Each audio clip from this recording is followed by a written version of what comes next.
Welcome to this episode of the DJ Interview with your host, Harry the Big Dog. What's up, everyone? Harry the Big Dog here. Oh man, we are live. First, out here, I'm in Illinois. It was like 96 degrees out here today. I'm not in the Chicago area. For those who just don't know what Illinois is, there is a bigger city besides, bigger state, I should say, besides Chicago. I'm about 5.5 hours away from Chicago. So, but it was 96 degrees out this piece. We gonna get this thing started. So let me catch you up with current events. Last episode, we had Buddah. I called him super producer, and this was part of my DJ interview producer series. So that one went so long, and we didn't get to get all the good information, all the rest of it. We're doing a part 2. So let me bring my boy on right now. What's going on, Big Dog? Big Dog, what's up, man? What is up with you? I'm good, man. Man. Yo, we're doing part 2. I wanted to bring you on. So the last episode we talked a lot about Busta Rhymes. I got my notes right here of all the artists. We talked about Busta Rhymes. We talked about Pt.2 and a few others. So I want to go down the rest of the list and get the insights on the other artists that you produce, executive produced, and engineered. Like I said, I got my notes right here, so I don't forget anything. Okay. And I think we will start off. Well, tell everybody what's up. Whoever's in the chat, say what's up to Buddah. What's going on, everybody? Buddah here from the legendary Producers Coalition of America. Also rocking with the Goodfellas. Man, I'm just blessed to be here, man. Thank you very much, Harry, for having me on your platform. Excuse me, Big Dog. I'm sorry. Big Dog, for having me on your platform. Salute to you, General. People know me as both, so no worries, no worries. So let's kick this thing off. Now, I do believe we left off at P.D. Pablo. And for those who are just watching this episode, Put Your Hands Where My Eyes Can See was Buddha's first paying, am I saying this correct? Paying produced song. Yeah, it's the first record I ever sold. Sold. Yes, it was the first beat I ever sold. And when I say I include my brother Shimelo, I always like to start all these things off with, rest in peace to my brother Shimelo Durant. Yeah. Without him, none of this would be possible. He was very influential on my entire career, and even more influential on what's about to go down in the future. So right, because he's one of the guys that actually showed you the ropes on producing. Well, yeah, just I mean, on life in general, Mello was like a brother to me, and like we've been through a lot. I mean, some of the things we could talk about, some of the things we can't talk about. We've been through a lot of things, you know what I mean? And, Mello was a great general, an influence to not just myself, but to a lot of people in the industry. And you know, without him, none of this would be possible. I mean, I'm not taking God out of the fact. Please just Right. understand that. You know, but second to God, without Mello, none of this would be possible. So I'm definitely I'd be remiss to not mention him. You know. Right. So thank you for that. So we did who we didn't talk about. Let's go with who we didn't talk about on your list, and I'll repeat the list again.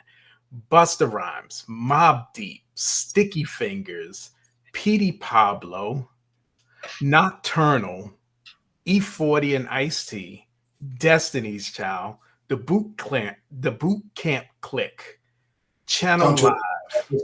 twister alert. Yeah. Heather B, MC Light, Janae, Rakim, Sporty Thieves, Killer Priest, Public Enemy, Trey Songs, and the list probably goes way on and on and on, but we're going to talk about this is what you actually produced. So let's get to Destiny's Child. And for my reference and everybody else's reference, when you produce these songs, were you at the studio with these artists most of the time or all of the time? I would say a good 90% of the time I was in the studio. I don't. We'd have to go on an artist by artist basis for me to figure out who I wasn't in with. Right. But most of them, like I mean, everybody that we named so far. I mean, Busta, we were there when he did the record. Petey Pablo, we were there. I mean, Petey lived with us, so Petey lived with us for like a year and change. You know what I mean? Right. He had just came home from a vacation, and he was very inspired to put out some things, and we took all that energy that he had, and we turned it into a Grammy nominated album. So Nice. yeah, that was a blessing right there. So let's start with Destiny's Child. Okay, so what happened with that is shout out to my man Charles Farrar, Troy Taylor, and Scott Lee over there. They were at the time they were known as the Characters. They had a studio over on 23rd Street. We used to go there all the time. In the last episode, I think I mentioned that's where I actually met D Nice with the cameras and stuff. You know what I mean? And you know, that's one of the inspirations. Him and Amin Ron Lawrence are two people that really inspired me to take up photography, which I'm now a full-fledged photographer, so I shoot a lot of stuff. But they had this spot on 23rd Street, and they had it was a nice studio too, man. They actually had acquired the board from they had acquired a SSLG series board from Paisley Park. And for those that don't know, Paisley Park is Prince's studio. You know, so they had Prince's actual board that they bought, and we were in there, and they had gotten a contract to record the entire album, the compilation album for the NFL. The NFL was doing a compilation. They had done one, you know, year after year, and they were doing one with where they pair a artist with a NFL football player, and in doing so, they come up with a record. You know what I'm saying? And the record that we got blessed to do was Destiny's Child. Now, don't get it twisted. It's not Beyonce as we know her now. It was Beyonce and Latoya Latavia, Kelly, and you know, it was shortly after No No No. After that record, it was like that was their big record at the time, and we go in with them. And I mean, I'm gonna be completely honest with you. It was evident at the time. I think I think Beyonce might have been like 16 years old. Right. You know, and Kelly was like 17. You know, and the other girls I think were both 16.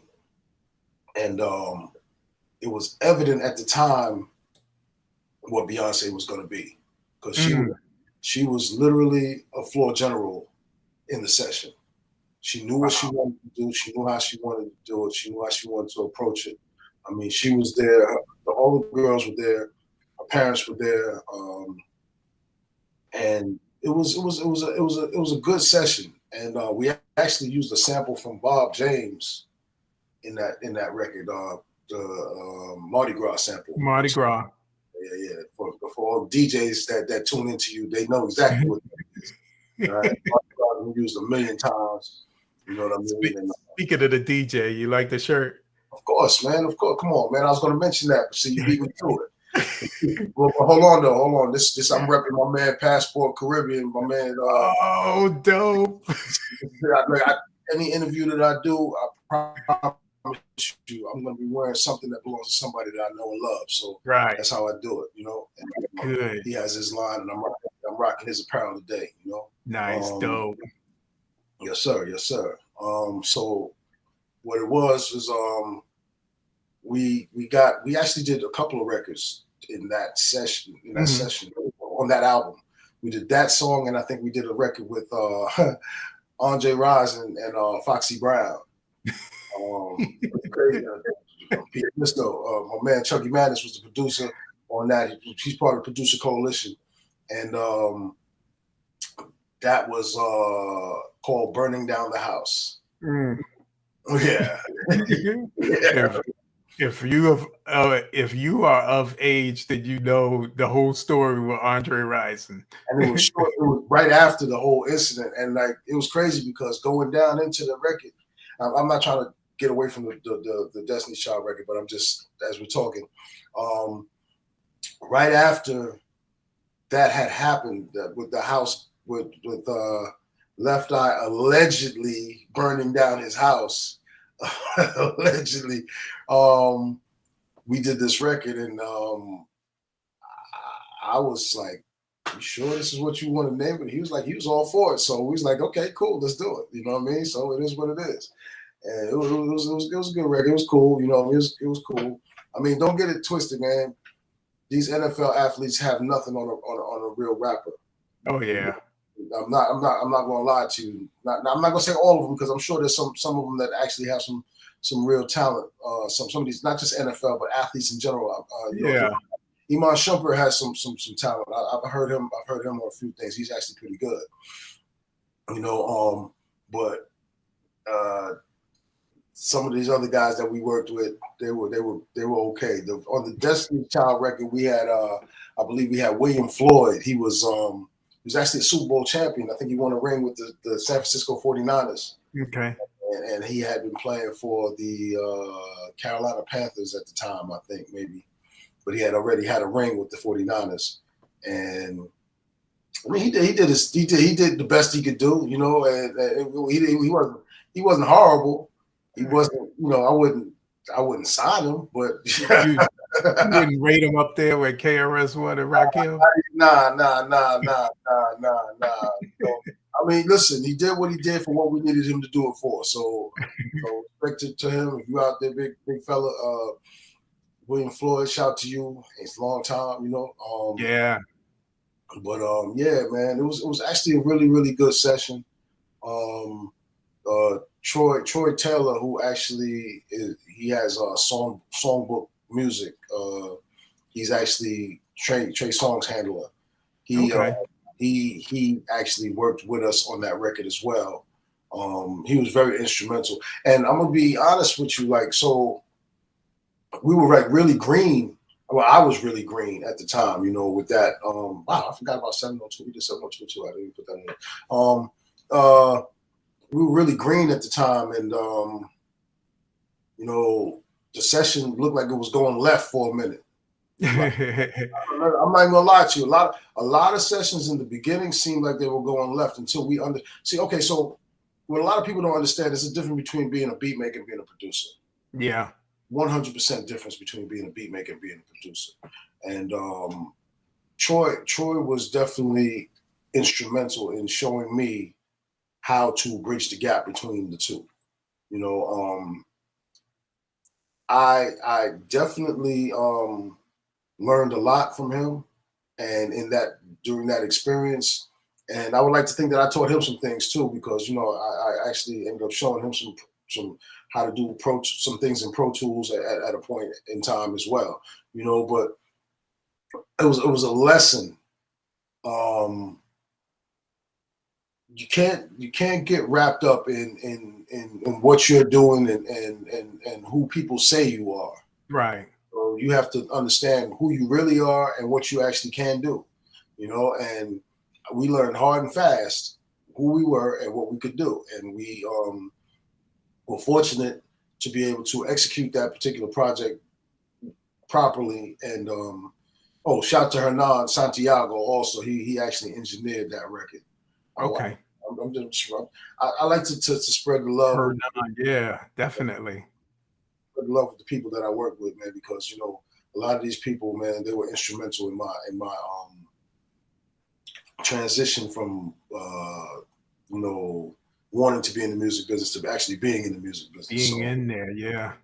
Actually shout a lot of these people out.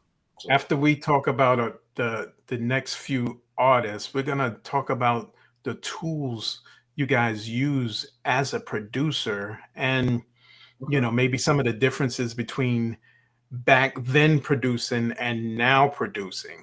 Okay, yeah, okay. So, shout out to Destiny's Child, and the record here was Once a Fool. Yeah, for those who are interested to know. So what I was gonna say is it's not like it was never on one of their albums. It was released through the strictly for the NFL compilation. I think the label was Envisage, if I'm not mistaken. I'm not sure. I could be wrong. Yep. No, you're right. I'm looking at it right. Yeah. Well, I mean, this is another lesson though, because we had to chase them down for our money. Really? Listen, man.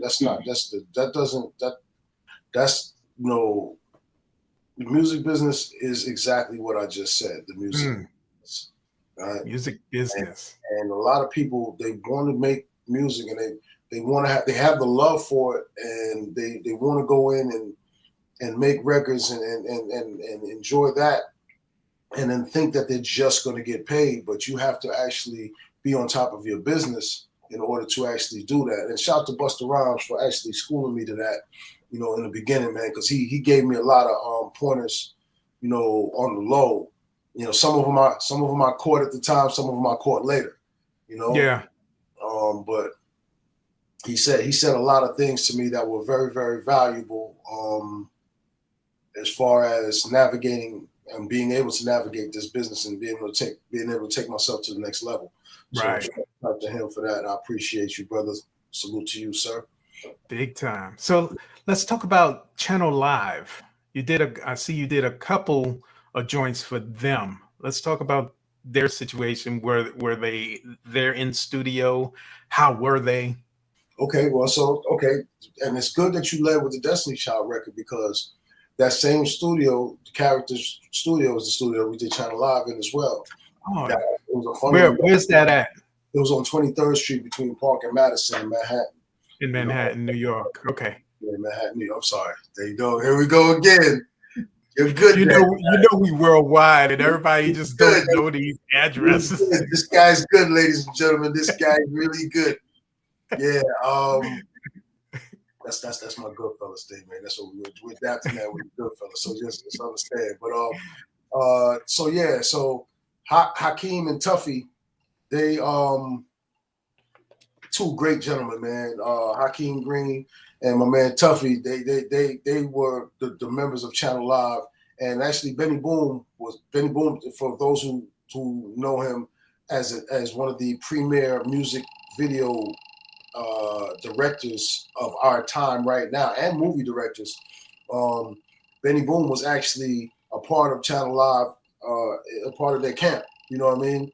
Mm-hmm. He used to work with them. He used to do a lot of stuff. In fact, he shot. I think his first video was a Channel Live video. You Wow. know? Yeah, I think his first video was a channel. If I'm not mistaken, I think his first video was a Channel Live video. And you know, we were And need to put a kind of date time frame around it. These were before or after Madism? this is all after Madism. Madism was Okay. the single that broke them. So this was after Madism. They were signed to Flavor Unit, Shakim and Latifah and them, you know what I mean? And Yeah. DJ Cam is in the building. Heavy hitter DJ Cam. Respect, shout to you, salute. Yeah, so you know, it was very, very good to work with those dudes. I mean, you know, me, Mello and I, we had some records that we were playing for them, and I don't know if Hakeem knows this actually, but you gonna know today. One of the records we did was called The Wild Horse, right? And yep. We Carl Thomas. Carl Thomas is actually on that record too. Carl Thomas was actually signed to the Characters. Okay. At first, you know what I mean? He was their artist before he went to Bad Boy. You know what I mean? So Carl Thomas, like it's crazy because when you asked me to put together this list of songs, I forgot Carl Thomas was on the record. You know what I mean? I totally forgot Carl was on the record. Like I'm not even on front. I forgot he was on the record. I'm looking at the record. I just said, what's the name featuring Carl Thomas? I'm like, and then I had to go back and listen to the record. And I was like, oh shit, excuse me. I'm like, yo, he was on the record. I had to go back and check it out. You know what I mean? Excuse me. But because they had a lot of talent going on up in there. But it was really good. So one of the things that we did, Mello and I, we wanted them to do this record called The Wild Horse. Mm-hmm. And the reason that we called it The Wild Horse is because the beat was real. It was real, like different. It wasn't your traditional boom bap. It wasn't like just a straight, knock. You know what I mean? It felt like it was all over the place. And it was Mello's idea. So I'm sorry, I'm not throwing you on the bus, Mello, but I went along with it. He was like, yo, I bet you if we tell these dudes they can't get on, they wouldn't be able to do this record. They'll do this record. And Mello went and said, "Nah, we got this record for you, but y'all ain't gonna be able to fuck with this shit." Excuse me. So I'm sorry, Harry. I know you try to keep it clean. Yes, we gonna air this on the radio. I'm sorry. I apologize, but this is I'm just going through the little thoughts of what happened, what took place on said event, right? And he's like, y'all ain't gonna be able to mess with this, man. And they was like, we want to hear it because they're true. Listen, them dudes are true MCs, and a true MC is up for any challenge. Right. And those dudes are true MCs. And Hakeem and Tuffy were both like, we want to hear this. We want to hear it. And they listened to it. And they looked at each other like, I guess, this is kind of a wild beat, but they were like, we're up for the challenge. And, I think one of them, we made one of them rewrite a verse. Because it wasn't like what it could have been, and I mean, to be honest with you, but this is all goes into what I mean when I say that there's a difference between being a beat maker and being a producer. Mm-hmm. There's certain records that you have that are where you have to sit there and you have to step in and say to the artist, like, look, that doesn't make sense, or that's not working, or even though, listen, you don't have to make the beat to be the producer. You can be somebody else. Diddy's shown us that, right? Diddy's shown us that. So you don't necessarily have to make the beat to be the producer. This really production in music and production and TV is the same thing. It's who's taking the pieces, putting them together to make the whole, right? So it's really the same thing. We just happen to be beat makers that actually can produce records. Mm-hmm. And that's dope. All beat makers can't produce records. All producers can't make beats. You know, so we're beat makers that learn how to produce records. And like I said, we had one of them rewrite, I think either the whole verse, or the whole or part of the verse, and in order for us all to be comfortable with the way that it flowed and it rocked. You know what I mean? And once that happened, we were good with it, and they were good with it too. I think we did a couple of records with them. What was the other record that we had with them? The other one is Put It On an N-word. Put it on the N-word. Yeah. That was a featuring Miss Toy. Yeah. Mm-hmm. I forgot there was a feature on that record too.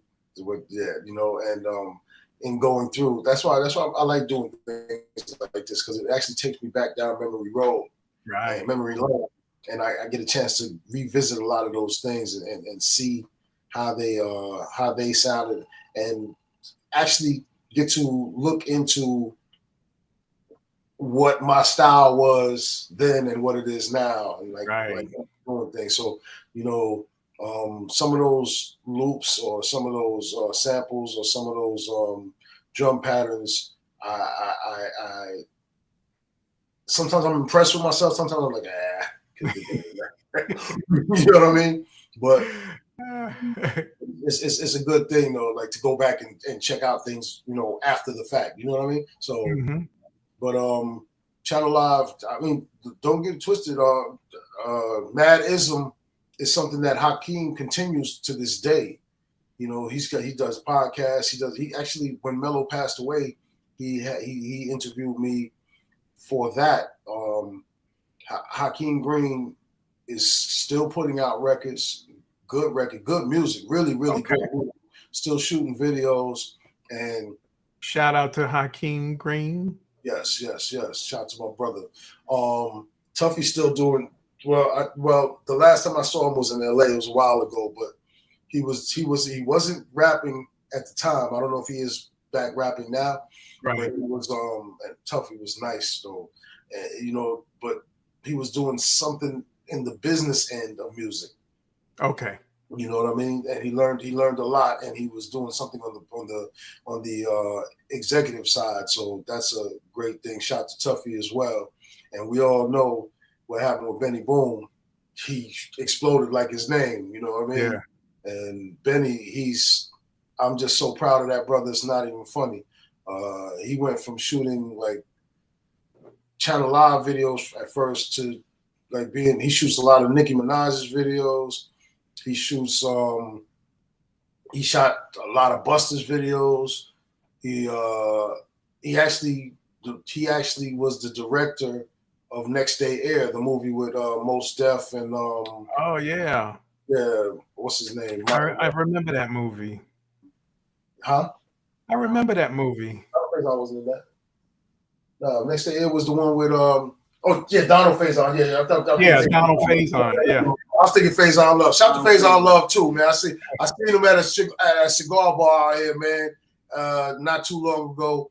Cool dude, man. Shout to Faison Love as well. Roger that. But yeah, Donald Faison was in the movie, and was it Mike Epps? Was Mike Epps? And Mike Epps was in the movie as well. Yeah. It was and then he directed that movie. So shout to Benny Boom on that. He's out of here. He's out of here. Nice. We'll do a couple of more, and then we'll talk about some other things about producing. Sure. Talk about MC Lyte and her record, Main Dish. Okay, yeah. So MC Lyte, that was a really weird one for us, and when I say weird, not because she's weird, because she's not, she's dope, but it was weird how it came about because her dad actually came to our crib and was talking to us about doing some stuff with I think he was actually talking to us about doing some stuff with Milk D at first, because if I'm not mistaken, MC Light and Milk D are brother and sister. Oh, if I'm not mistaken. Okay. And he was talking about doing some stuff with Milk, and then somehow it got to Light, and I was like, wow, okay, let's do this record, and that's actually one of the sessions where we went in, and she's a very, very humble individual. MC Light is an icon. MC Light she's gonna go down. We used to see her in Manhattan a lot. Yeah, she's gonna have her own, what they do. What's the She does a lot of voiceover now. If people know her voice, she does a lot of voiceover. For a lot of those shows, for a lot of the award shows. Yeah. But MC Light is extremely talented, and she's gonna at some day be recognized for all the greatness that she's done in the format that a lot of people before her have been recognized. When I say a lot, I can't say a lot. Well, few people before her have been recognized. Not a lot of people have gotten like these icon awards or these lifetime achievement awards. Right. She definitely next up for one of those lifetime achievement awards if she hasn't gotten it already. Great talent, and I was really honored to be in on that session, be part of that session. That was a great thing. I had Amin Ra was there. That's where he came through with his camera. That was when I first realized he was a photographer. Oh, okay. Came through carrying a camera and he was shooting, taking pictures of everything. And like what I say to a lot of you guys that are out there doing your thing, get pictures, man. Like, get pictures of what you're doing, the people you're doing, and hold on to those things, a lot of those memories. I mean, I've been like MC Light introduced me to Janet Jackson. But do I have a picture of me and Janet Jackson? No. You know what I mean? It's crazy because I got a picture with you right now. Me and Janet Jackson? No, me and you. Let's post a picture. Yeah. All right. But yeah, we were actually watching Janet Jackson perform at Madison Square Garden. Mm-hmm.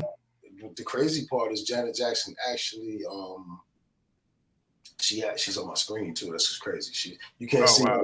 I have a screensaver on my computer. I have dual monitors, and one has a lot of black iconic musicians or comedians or entertainers. You know what I mean? Alive, and one has dead. Deceased. Right. So there's a lot of them. And as I'm mentioning Janet Jackson, I just saw her looking at me right now. Like you better not be talking about me bad. Yeah. So we were watching the thing on HBO, and me and Mello and I were like, we were late to MC Light's birthday party. Mm-hmm. And it was crazy because I'm sitting there like, man, it's Janet Jackson. I wish I could meet her. You know what I mean? Yeah. And lo and behold, we get to the party, and probably less than a half hour after being at the party, MC Light introduces me to Janet Jackson. Like, it was amazing. And when she was performing at Madison Square Garden, she actually, in her show, used "Put Your Hands Where My Eyes Can See" as part of her show. Oh, that's dope. Yeah. Now, do y'all get paid off of that? I mean, yeah. I mean, but technically, yeah. So any airplay based or any airplay or whatever, you're supposed to get paid. Like, that's another thing too, man. People need to understand how they get paid and how many ways they get paid. I'm a member of ASCAP. So yeah, I do get a check for airplay on "Put Your Hands Where My Eyes Can See," and a lot of I'm assuming a lot of your other music, a lot of other records, but that's the record we were just talking about. Yeah, and you got to register your songs. Make sure you register your songs. Make sure you what is it? Was it UPC code? Yeah, you got to make sure you get that code, and I think it's UPC. I think it's 4 letters, and it doesn't matter. It's get the code and register your song so that you can be able to get that money and pass that money on to your children and your children's children. Also, too, man, like while we're talking about it, a very, very important thing for a lot of new up and coming people to do is song splits.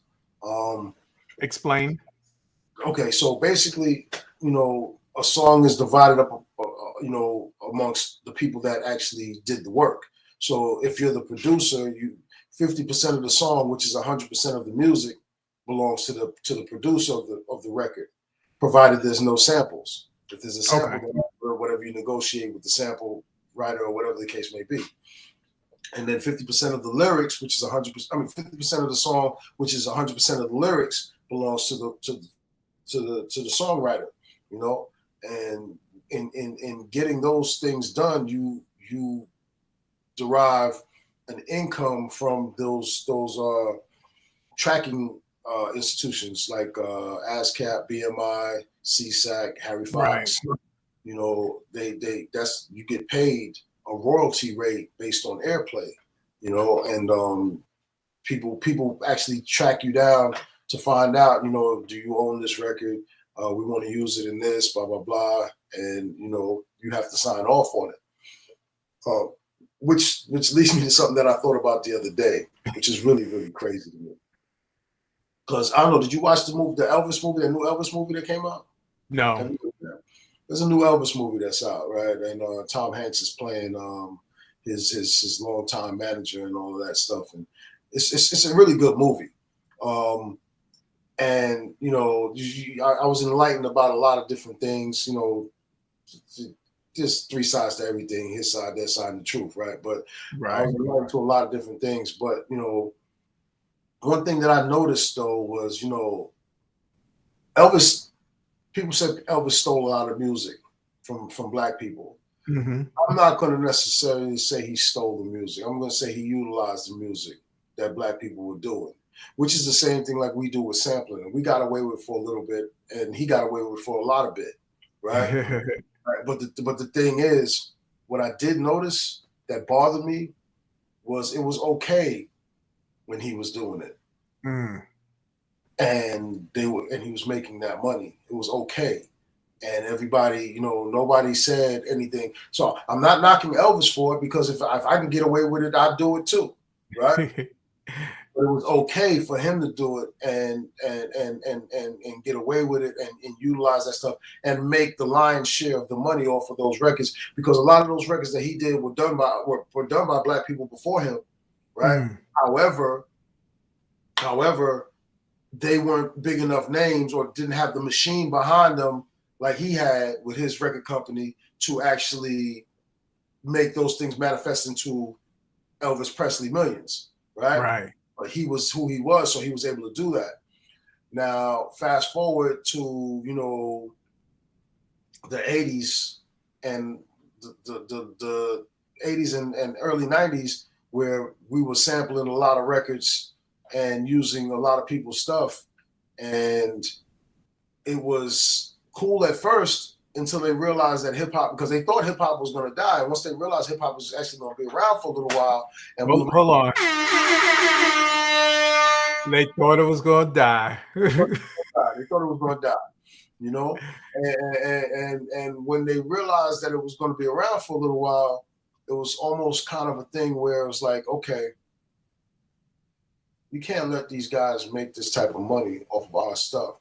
That's when copyright infringement and all that stuff became an issue. But it was never never an issue when they were doing it to us. And when I say they, take it how you want. Mm-hmm. When it was being done in the early days, it's not a white or a Black thing. It's a everybody thing, because a lot of people were doing it. But when hip hop started doing it, it became a real big problem. You know what I mean? And they didn't want that to happen. That's when they started shutting down a lot of stuff, and you had to actually get sample clearance and a lot of things like that. So, you know, I'm gonna keep it real with you. There were some records like just to use that Mardi Gras sample that we used in that Destiny Child's record. Bob James wanted 75% of he wanted 75%. No, it was 75%. No, he wanted 50%. He wanted 50%. The Jeanne record that we did, Herbie Hancock wanted 75% of the record just for you.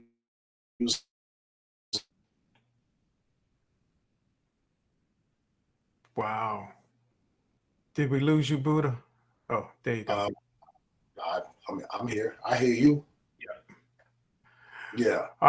So let's get into the a little segment of the business side. You know, but before we do that, it was a nice little segue. You were talking about Elvis. What's the difference to you between the producing back then and your 80s, 90s? Because I think you came in the 90s with your producing, right? So back to the 80s when you had the Roland 808, Roland 909, and all of those other types of pieces of equipment, and now where you could pretty much do everything on a computer and have your record cut in your bedroom. Well, the 80s and the 90s are kind of similar, right? Just they were. The equipment was just changing a little bit. Shout to P Nice. I see you chiming in there. Peace to you, brother. The 80s and the 90s were very, very similar. You did have advancements in the equipment. So, right. You know, you went from the MPC 60s to the MPC 2000s to the, you know, to those, to the machine and all that stuff. But the 2000s is when it really started to change. So everything started going from analog to digital.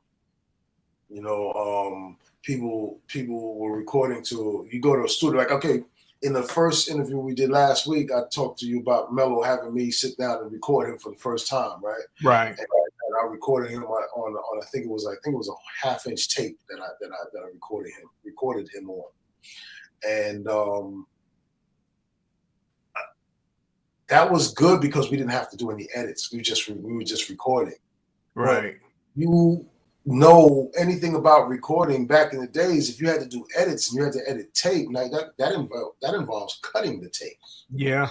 Splicing, right? Something called splicing, right? Mm-hmm. You had to splice the tape and you had to actually put the tape back together in a fashion where it was seamless and it didn't skip a beat.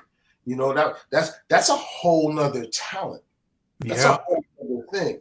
Like mixing a record back in the days, if you mix a record, you not only had to mix the record, but once you mixed the record, you needed either you do it yourself or you had an assistant or intern that you could trust that would go through to every single machine and write down the settings of every single machine so that if you ever had to recall that mix, meaning bring that mix back up to its exact form, you can do it.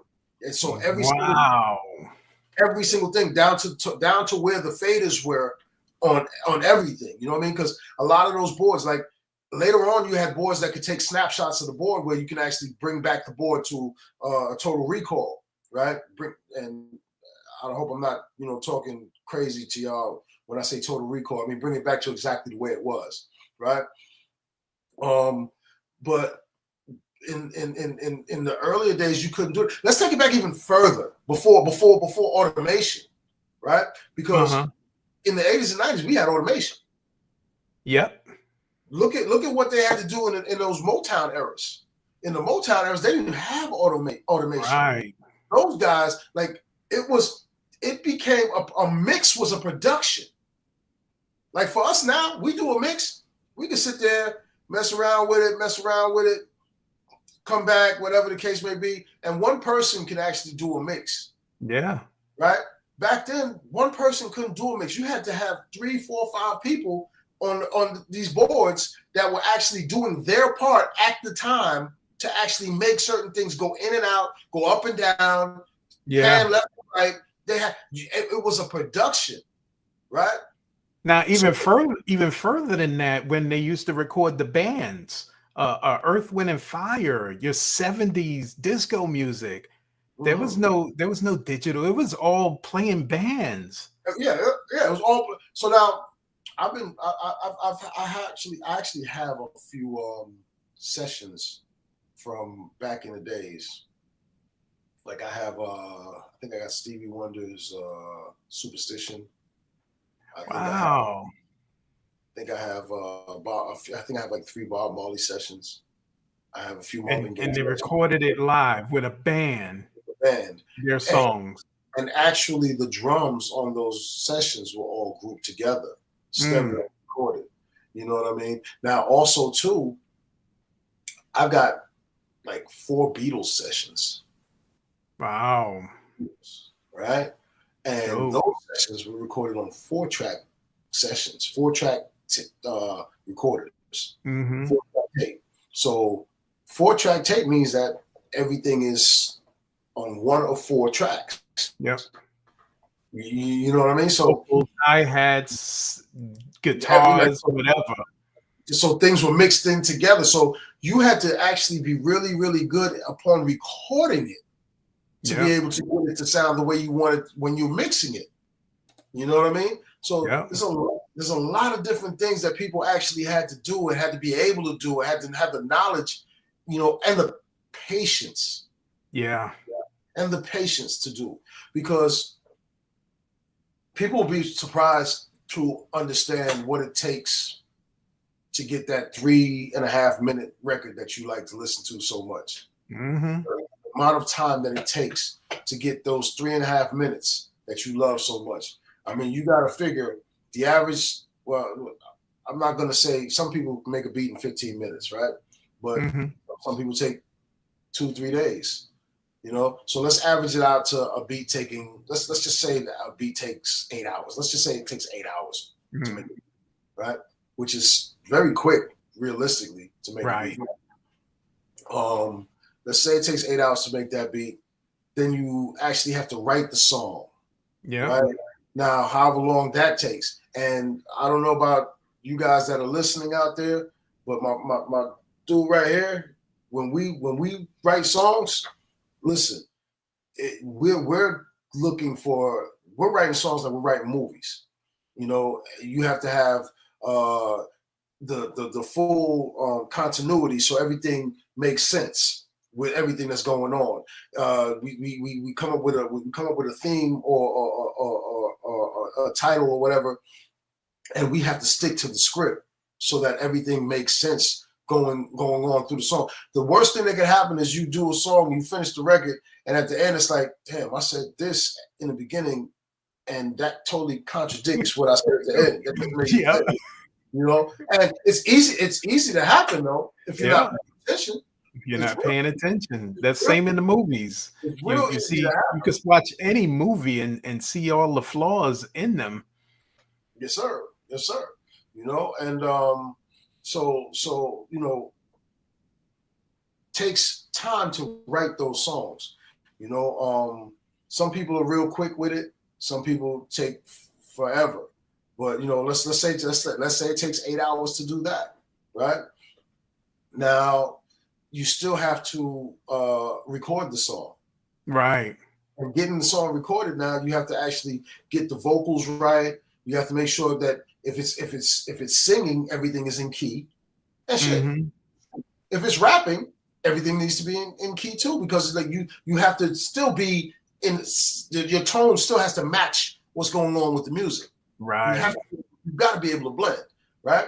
So you know, so let's say the recording session takes a couple hours. You know, whatever. You know, I say a couple hours. So you got eight. And a couple, so you're talking about 18 hours right there, right? Yeah. So that's just 18 hours to get 3.5 minutes so far, right? Now you get that done. Now what's the next thing you got to do? You got to mix this record. You got to mix it down, yeah. Right. So the mix A mix can take anywhere from, I mean, if you're doing it right and the beat is separated and everything, I mean, a mix can take you 8 to 12 hours. We used to block out the studio for 24 hours sometimes for a mix, you know, and, you know, let's just say 12 hours, right? So 18 and 12, now you got 30 hours, right? Yeah, ladies and gentlemen, this is why math came into. It's very, very important. You're like, well, why do I have to learn this? Because you might be in an interview and somebody's asking you something, you got to add some stuff up real quick. Right? So you got talking about 30 hours right there. 30 hours that it took you to do everything as far as the mix is concerned. But hold on though. You still have to master this record. Right? Now, mastering the record might not take as long as the mix, right? It shouldn't take as long as the mix, but you still got to get it right. You got to make sure everything is right. So let's say it takes an hour or 2 hours to master the record. You're up to 32 hours to get a 3.5-minute song. Now, for the studio audience, what goes into mastering a record? A song, I should say. Okay, so mastering a song or a record is actually getting the record prepared to be able to be played on all formats. So so you ever take something that you listen to that you've done and you play it somewhere else and it sounds like crazy when you played it? Like, it doesn't sound the same. It just sounds like really like either the bass is too loud or it's not loud enough, or like mastering gets it to meet the industry standard, that gap that the industry standard has for you to be able to play your stuff on all formats, meaning TV, radio, internet, you know, and have it be able to coincide with other songs that are being played in that format. Right. So back in the day when they were actually pressing up records, they had to add that format in. Yeah. What, I mean, an album, 12-inch or 45. Well, I've heard records where you can tell somebody skipped a step. I'm just being honest. I've heard records where you can tell somebody skipped a step. I mean, just being honest with you, because and I'm not mad at them because everybody doesn't know or didn't know. You know, like you know what? Mello used to tell me all the time, there's no rules to this stuff. I'm censoring myself so good. There's no rules to this stuff, right? As long as it sounds right, it's right. You know, like I remember I did a record. I was working with an artist out of Boston, and Teddy Riley was a part of what was going on with him. Teddy Riley came into town to work with him and do, I think it was like 3 songs or something like that. Right. And I didn't go to school for any of this. Not one bit of this did I go to school for. Well, School of Hard Knocks. You know what I mean? For real. I mean, like that's what I put myself. OJT, on the job training. Yeah, exactly, on the job training. You know, so I really didn't go to school for any of it, and so I questioned Big Chase. What's going on, brother? I see you. I questioned myself on a lot of things that I was doing originally because I didn't go to school for it, and I was figuring out what was right and what was wrong. And Mello had to keep reinforcing to me, man, it sounds good. If it sounds good, it's right. At the end of the day, it's a matter of the end result. If the end result is right, then it's right. It doesn't matter how you got there, you know? And Chase said, mastering was meant to provide a consistency in the audio, no matter where and how, which device you played it, which is what I was saying. Yep. Exactly what I was saying. Thank you very much. Yeah. Shout out to you, Chase. Yeah, man. I appreciate you, brother. Yeah. Chase is another dude. Chase, we got me and Mello have history with Chase too. Like Chase Bradley, that dude right there used to bring artists to our crib. We had a crib in Queens. We used to call it the Underground Railroad. I mean, everybody used to come through there. Like it was, we used to say the reason we called it that because everybody would pass through there on their way to freedom or stardom. Right. You know? I mean, we've had Slick Rick there, we've had Peter Guns there, we've had Onyx there, we've had Lords of the Underground. was it Underground Railroad, like that, right? We had so many people there. It was amazing, man. But it was just one of those crazy things. But what was I saying?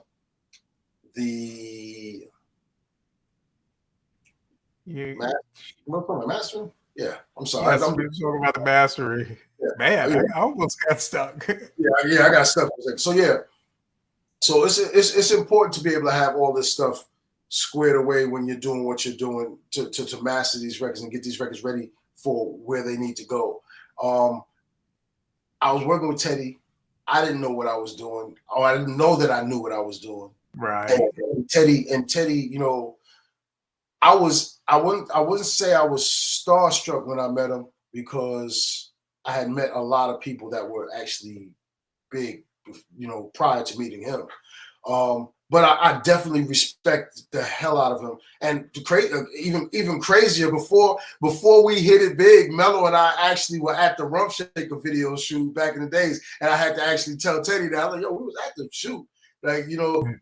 We were there. We had you know, this and that to do. Like, we had the girls that we were dating were actually in the video. You know what I mean? So Chase is saying Teddy Riley. Yeah, exactly. Yeah. So, you were just saying Teddy. But I put myself back. Thank you, Chase. I appreciate you. Thank you. For everybody who didn't know who he was talking about, we know, but yeah. So Teddy, when we were working with this artist in Boston, Teddy was like, he came with his tour bus, and his studio was on his bus, and you know, in order to record the song, we were like, all right, are we gonna do this directly on the bus in the studio? Because there was a TV crew that was there to actually witness what was going on, and everybody couldn't witness. We were like, how are we going to make this happen? So what I did was I said, well, why don't we, because the kid had just had his bedroom made over. He had like a TV show had did a makeover of his bedroom. And I was like, well, why don't we use the bus as the control room and use his bedroom as the booth? I was like, how long do you have as far as your cords, your mic cords, your XLR cords? How long can those cords do you have? He said, man, I got like hundreds of feet. I'm like, cool. So maybe we can run a cord from the bus to the bedroom, and we can record this stuff. In the process of doing all the things that we were doing, I did something. I forgot what it was that I did. And Teddy was like, hold on. Do that again? And I was like, what are you talking about? He's like, yeah, what you just did, do it again. And I did it. He's like, where'd you learn how to do that? I was like, I don't know, man. I just figured it out. You know, at school, Hard Knocks. Hard Knocks, yeah. You know, I just figured it out because I'm just, you know, doing my best to be the best at what I do. But like, I don't know if I'm doing it correct. He's like, no, I'm not. It's not wrong. He told me, he's like, it's not wrong. I just never seen it done that way, and that's a really efficient way to do it. And I was like, okay, cool. So that kind of solidified the fact that, or gave me confidence to actually realize that what Mello was saying was 100% correct. There's no wrong way to do it if it sounds right. And if you can find a better way to do it, then by all means do it that way. Yeah. You know? So that's one of those things. You know, it's very, very tough to know when certain things are quote unquote done, right? Done, yeah. We go back and forth all the time about music. Like, we're like, okay, is this beat done? Is this record done? Are these vocals done? Like, you know, like, because it's done until we sit there and say, well, let's change this, or let's change that, or let's change this. You can add a million things to a million different things, but at some point you have to say this is finished. And you have to be able to say, all right, let's take it to the next phase of what this process is, whether it be the mix or the master or the actual distribution, you know? Right. Which is another phase of what takes time to put this record out, right? Mm-hmm.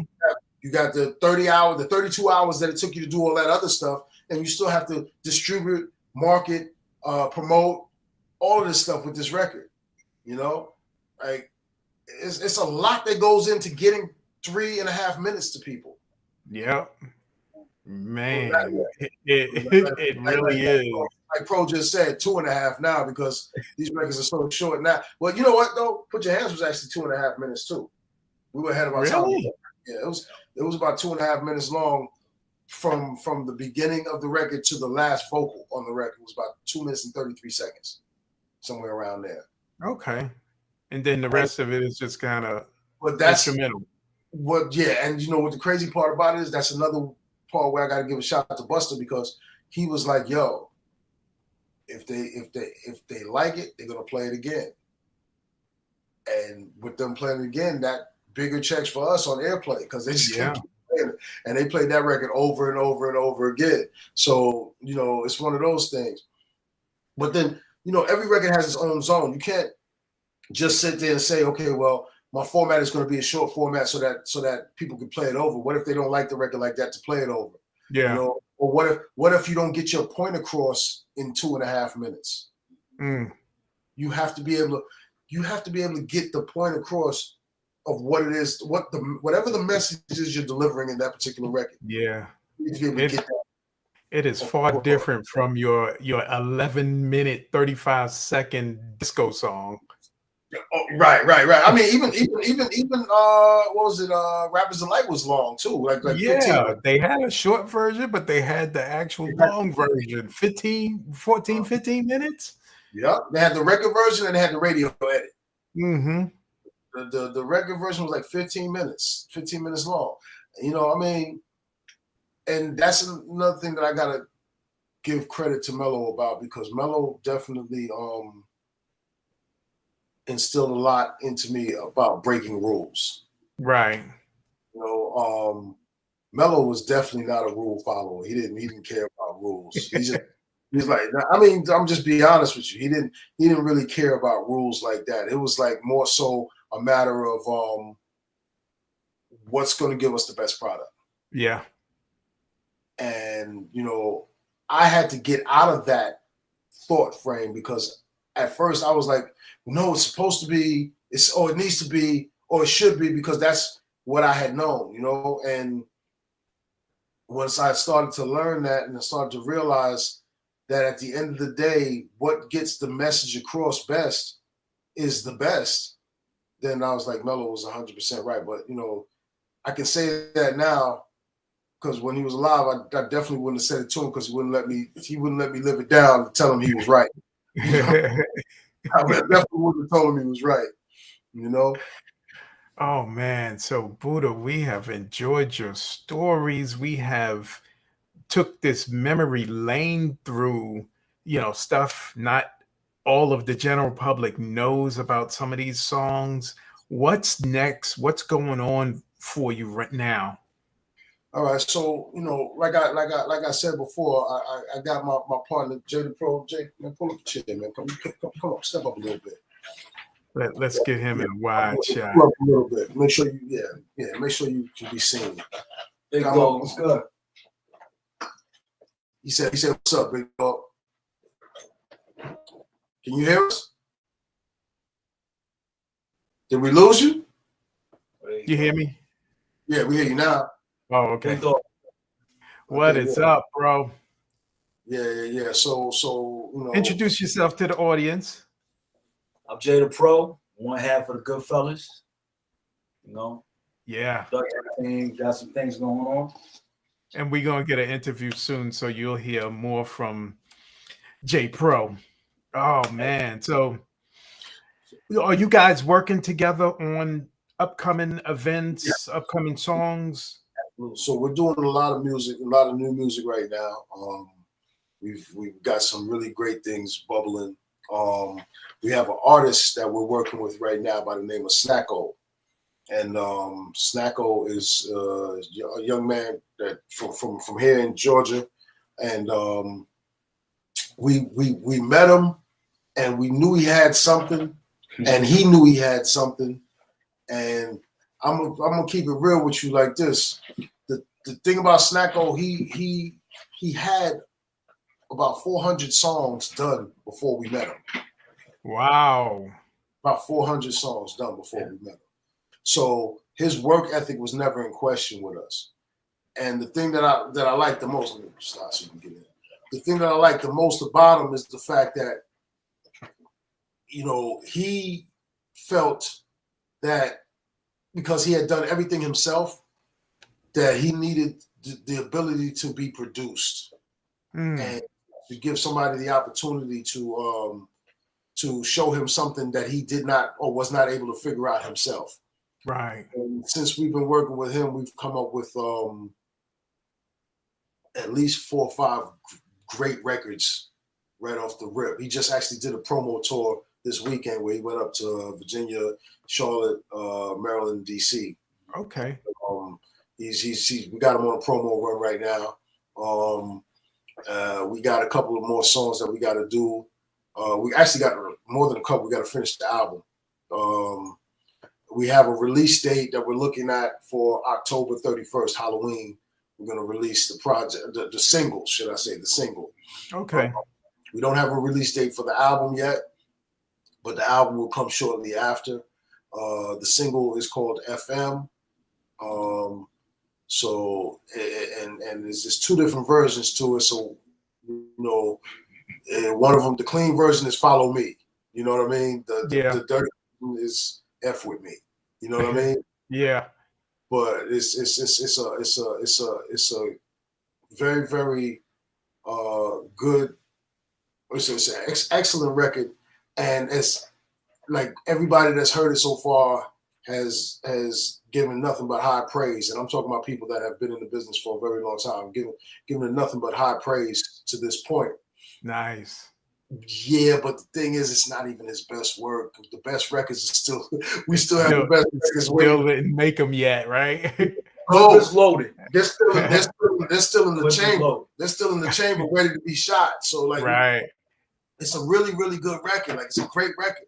But like every record we do with this young man is it just gets better and better every single time. So it's a blessing to be able to work with him. And he feels that he's blessed to be able to work with us. Right. So we're all just happy, man. The team is good. We got a nice team that we have of people that are here to push the project, and it's bigger than just do some songs and put them out. Right. We're putting together a movement behind this whole thing. We're in the process of doing the treatment to shoot the video this month, and have that ready for the release as well. So there's a lot going on. Just stay tuned. Stay tuned for Snacko. Oh, good. Check out what Brad Chase is saying. He said, "Truth is both Shamello and Buddah were both correct. They had a great chemistry.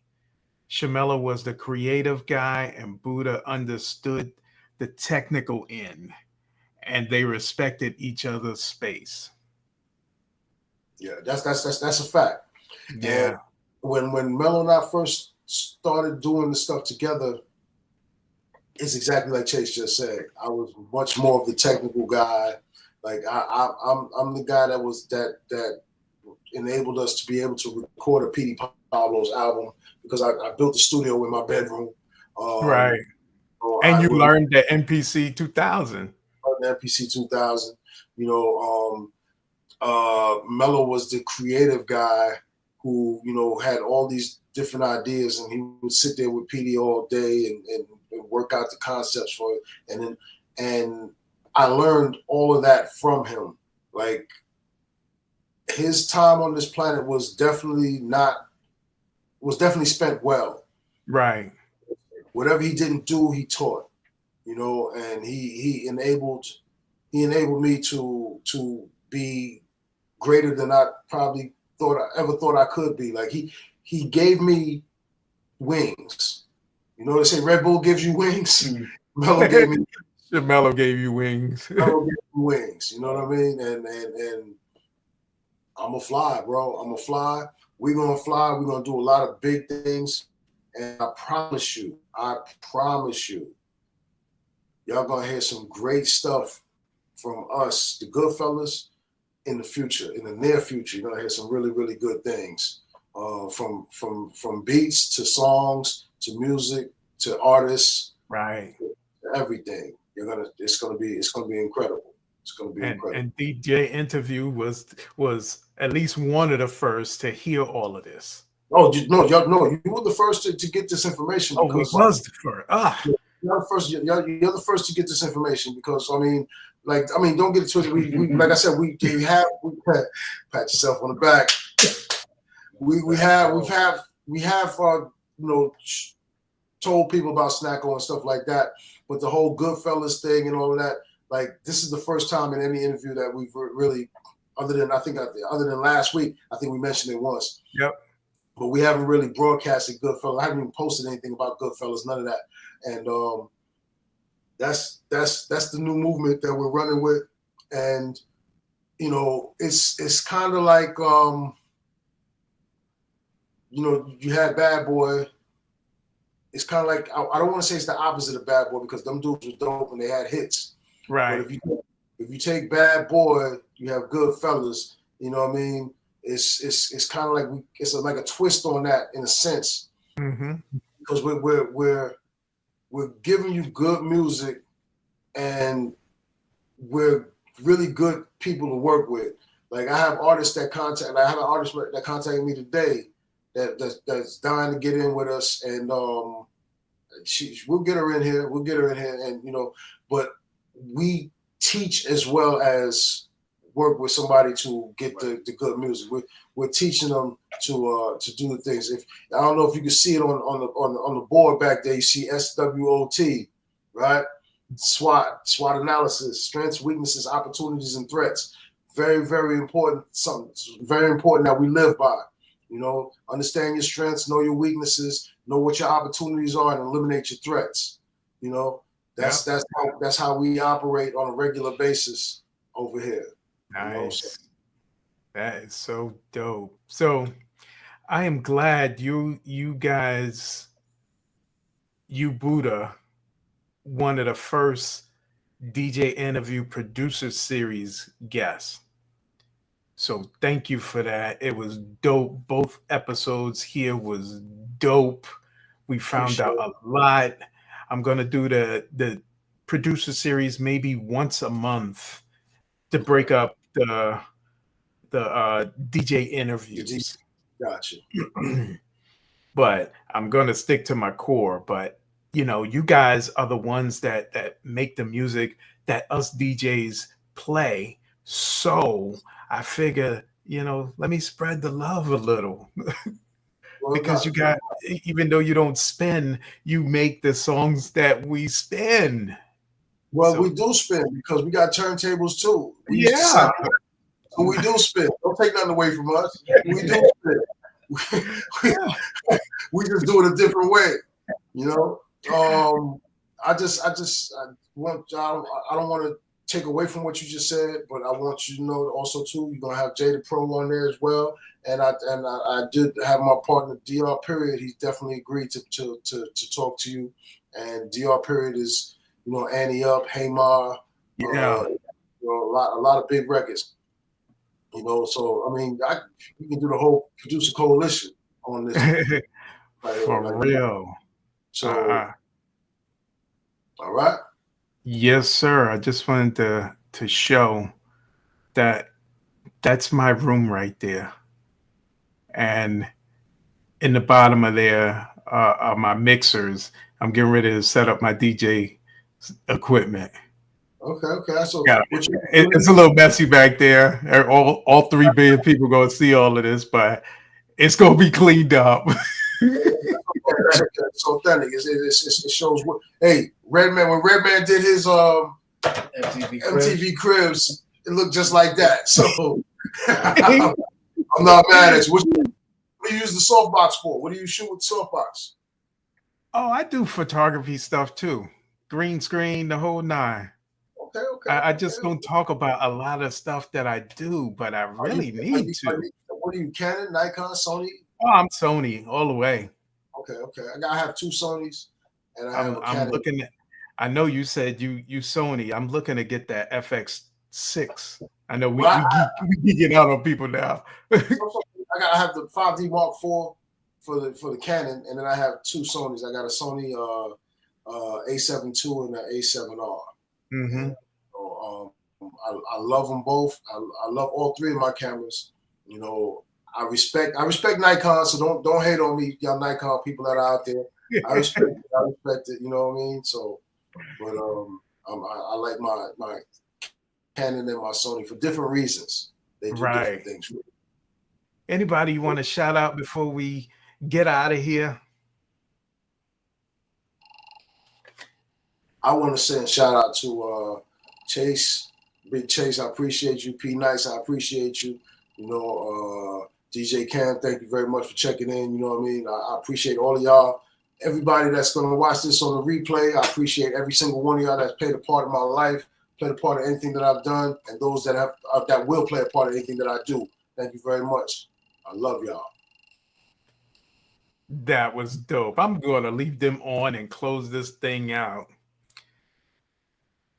This has been the DJ interview with Harry the Big Dog. We had our guest Buddah. To me, I call him super producer. This is our producer series.